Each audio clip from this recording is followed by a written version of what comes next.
Thank you, Marlene. Thank you, Allan. Welcome, Allan. Thank you for being here. Yeah, I am Allan Eicklemann, and the only thing I'm going to say about myself is that I've been with the University of Southern Mississippi now for 13 years. So I'm part of the pre-Katrina crew, and I really appreciate this place because of that. The other thing that I would like to say is that I have 3 masters and a doctorate, and all of my work has been either interdisciplinary all the way or has had a strong component of interdisciplinarity attached to it. So that's true for every single graduate degree that I have. The only place where you could say I was a true disciplinarian was at the undergraduate level.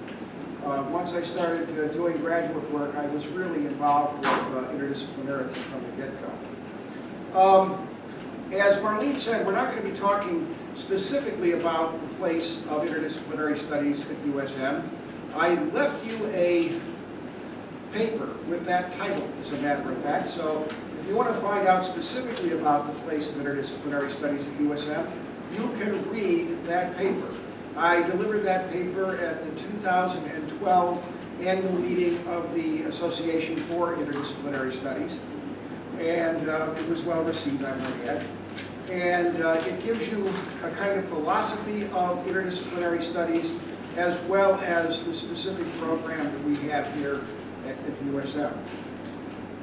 I'm going to be talking about the place of interdisciplinarity in the university, in the academy as a whole, kind of giving you a little bit of a historical understanding of interdisciplinarity.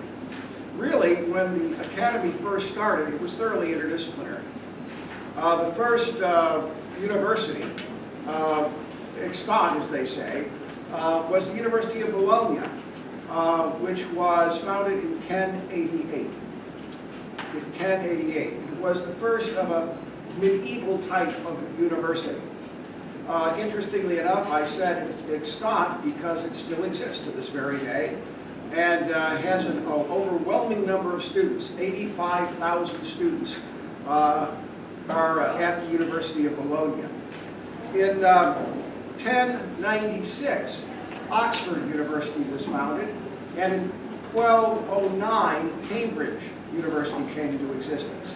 Now, the thing that these universities had in common was their curriculum and also the makeup of their student body.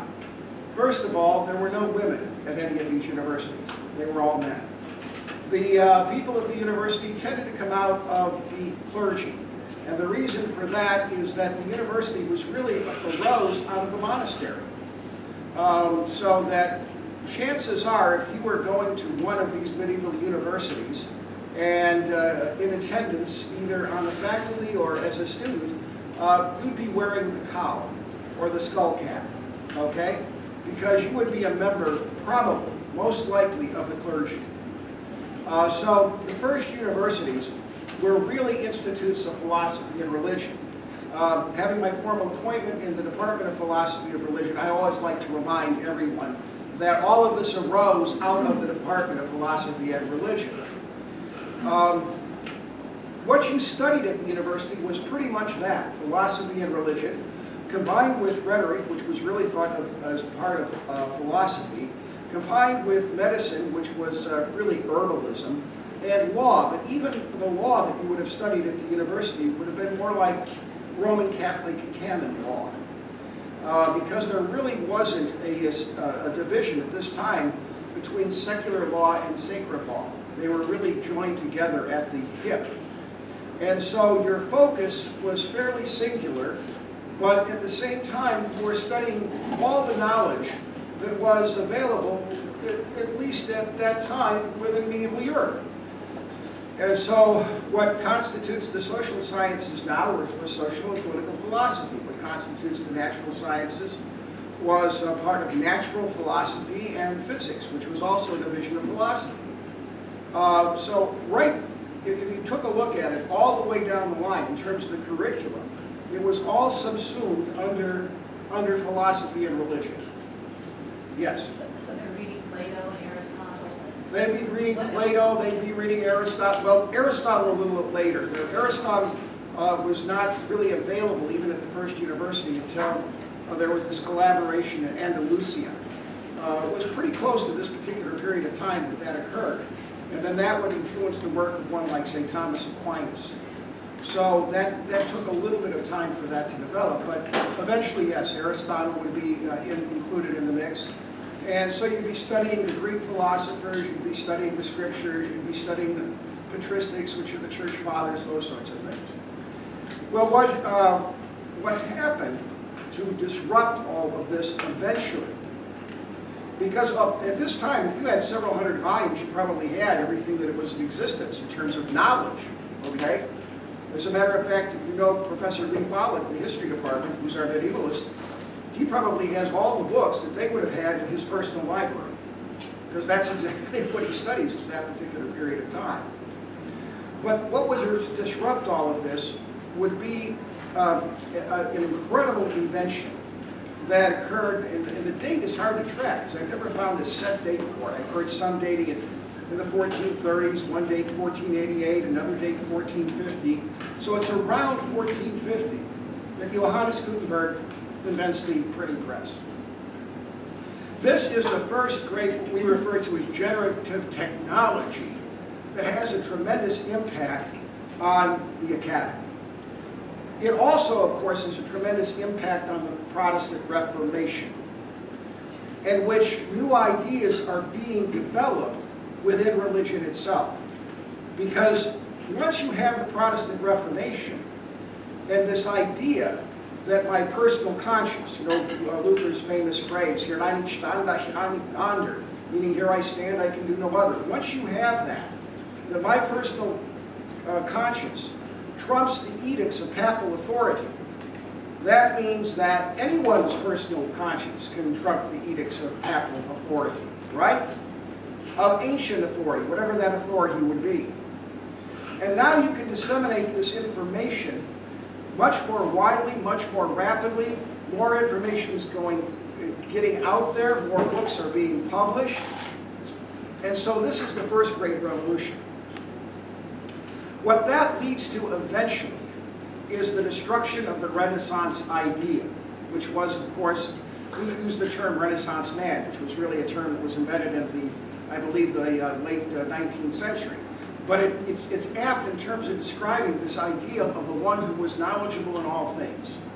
It became less and less possible for that to be the case. And so the Renaissance man was actually killed off, if you will, by the printing press and by something else that occurs. Now we're looking at the 17th century. And that is what's called in philosophy the epistemological turn. You see, up until this time in philosophy, the question always was, the main question was that of first philosophy, namely, what is there? We call it metaphysics. But what happens with the epistemological turn is you have philosophers saying that's putting the cart before the horse. You first have to know that you can know before you can know what is. Is it possible for us to know anything? For sure. And so you have philosophers like René Descartes that says you cannot know anything unless you know it with absolute certainty.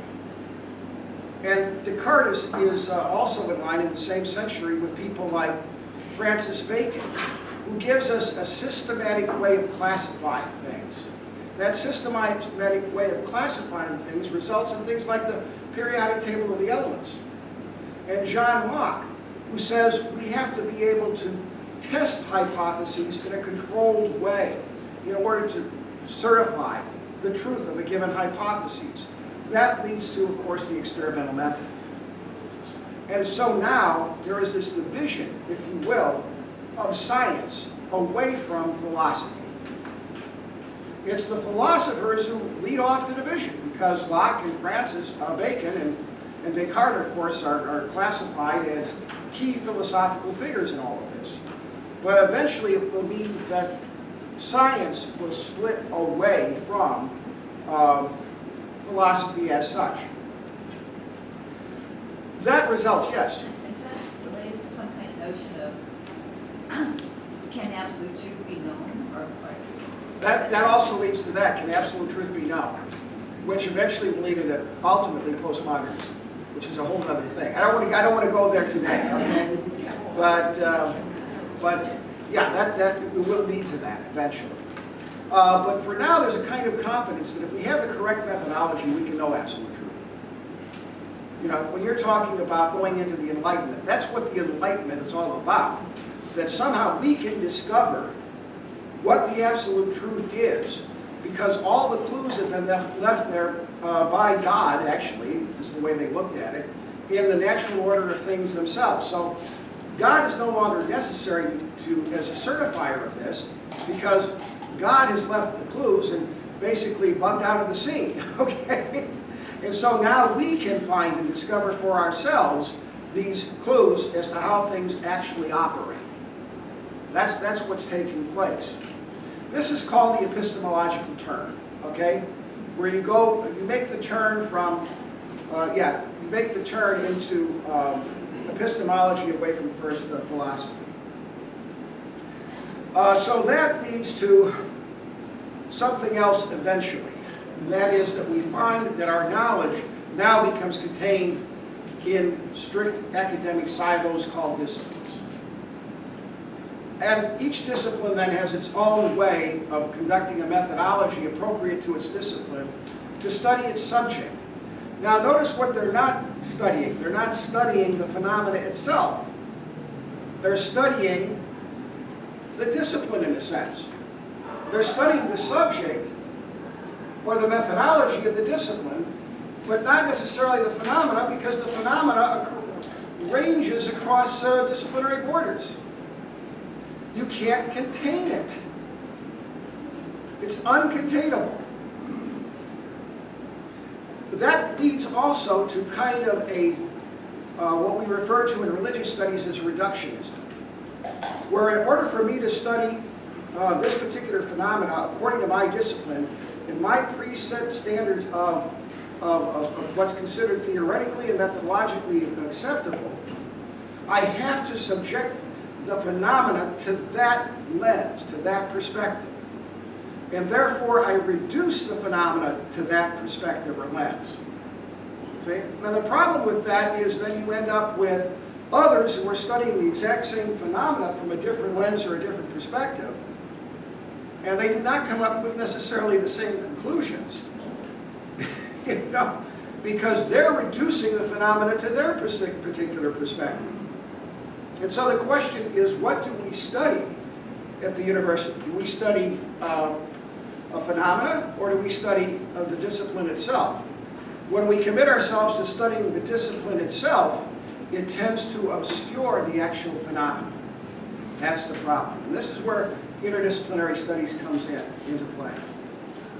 I'm going to have to cut some of this out that I have late. You can talk to me about any of these points, but I'm going to try to cut some of it out because we got to move it along here. With interdisciplinary, yes, sir. I'm sure you'll give some examples. To do some questioning. Well, some examples that show, say, disciplines that cannot solve a problem because they have to. Okay, I can give you one right off the bat from religious studies, and that's the theory of Sigmund Freud in psychology, where he reduces religion to basically a dangerous illusion based on the idea that what it is a projection of a father figure. If I go into this in any depth, it's going to take up way more time than we got. Okay? And what happens is you've got others, and there's the problems with that is it's not anthropologically tuned. Anthropologists will tell you it doesn't work because there are religions that don't have a big daddy God. They're still religions. Okay? If you take a look at the anthropological evidence, it doesn't square with the facts, in other words. That's the problem. Okay? So what happens is you find disciplinarians making statements based on their preconceived ideas relative to their discipline or relative to their particular methods. And what happens is somebody else comes along and says, no, it doesn't work, can't work, and here's why.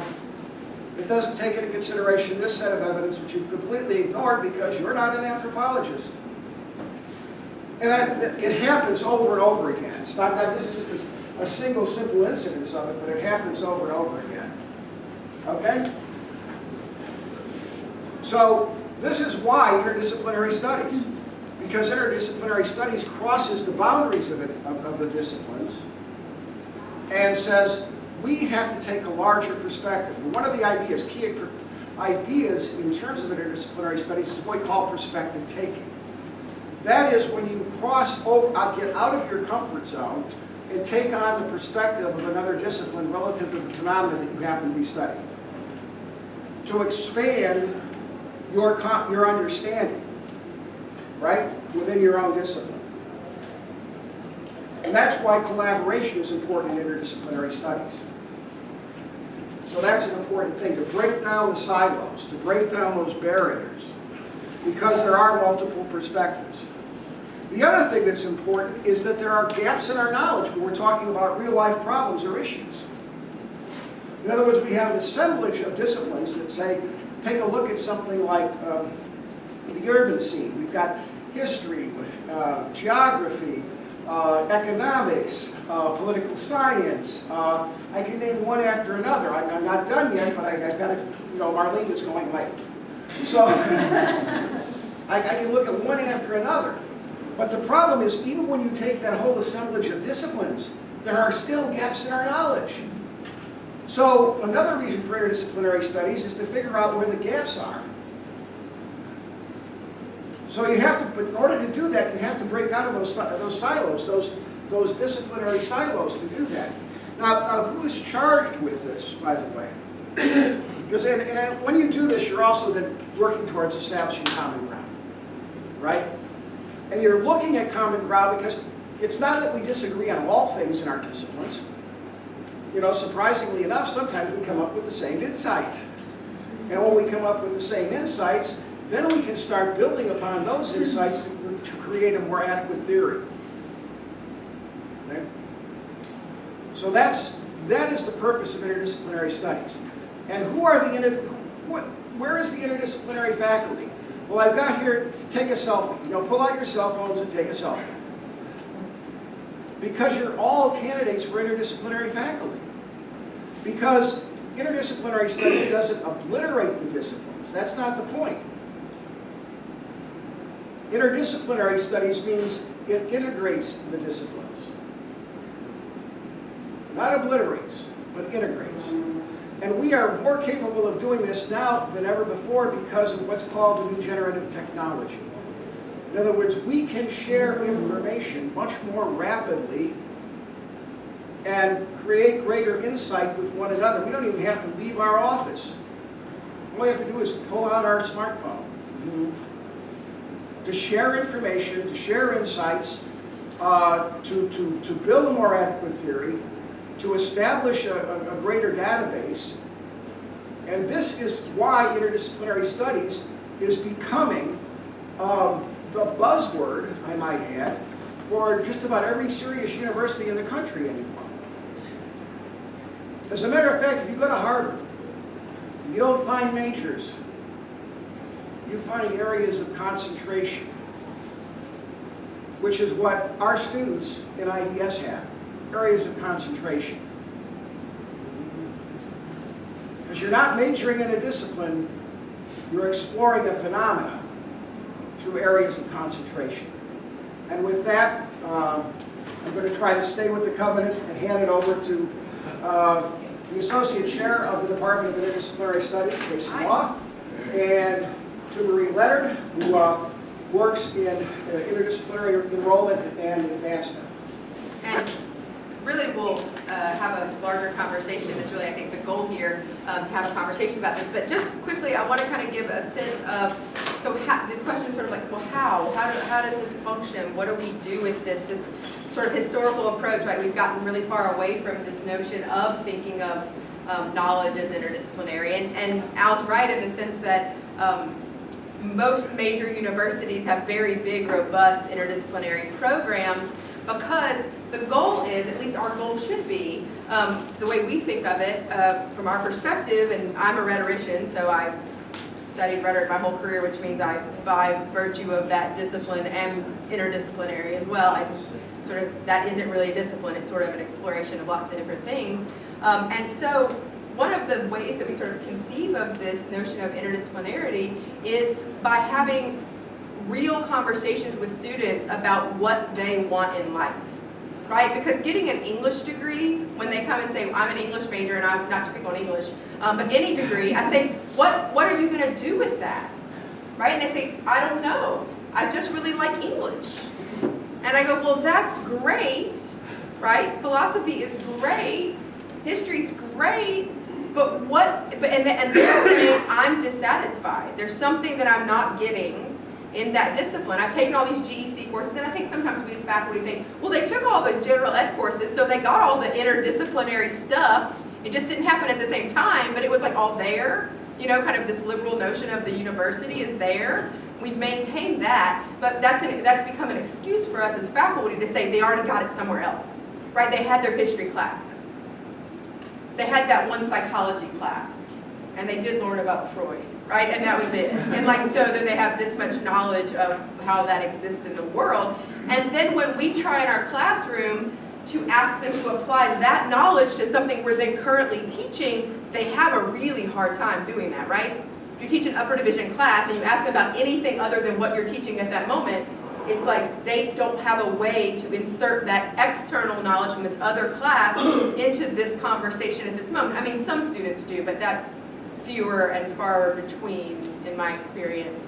And so one of this sort of idea of what we do is try to talk to and create classes and talk to students about how their education should lead somewhere for them. It should be a larger pursuit, right? And sometimes students like to think of that in terms of what job do they see themselves doing? It may be what profession do they see themselves in. If they see themselves in a profession like law, right? Maybe that's a direction. And so then they do pick things, like we have students who pick things like social justice as a concentration.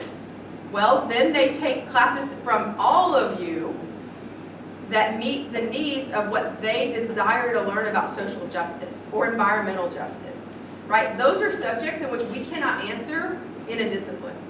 I cannot answer questions of environmental justice by myself. That's impossible. The pursuit of a notion of something like social justice or environmental justice have to happen outside of a discipline. They can't happen alone. And so if we have desires to learn about those particular subjects, we have to address them interdisciplinarily. The problem is we don't have classes often that do that because we don't know how to do it in a silo, right? Because we can't teach an environmental justice class just in biology, because there may not, I mean, you may call it that, but that doesn't mean you're actually doing justice to that topic, right?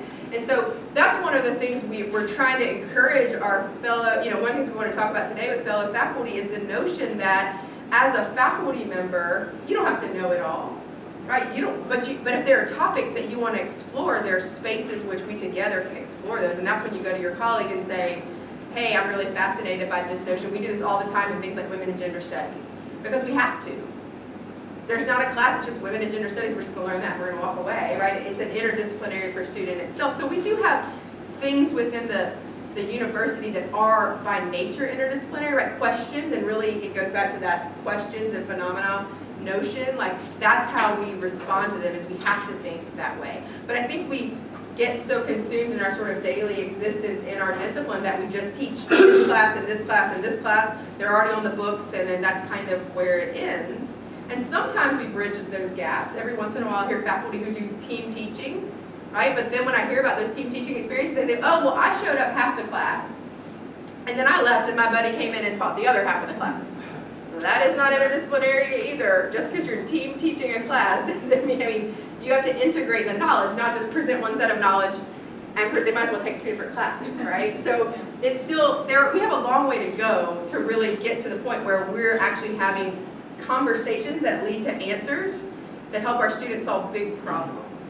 And I think that's what we should be doing as a university, right? At least that's how we conceive of what, I hope that's how most of us conceive of what we're doing for students, is helping them answer the hard questions. Susan, do you want to go? We can open it up. I can stop talking. Well, I wanted, one of the things that I thought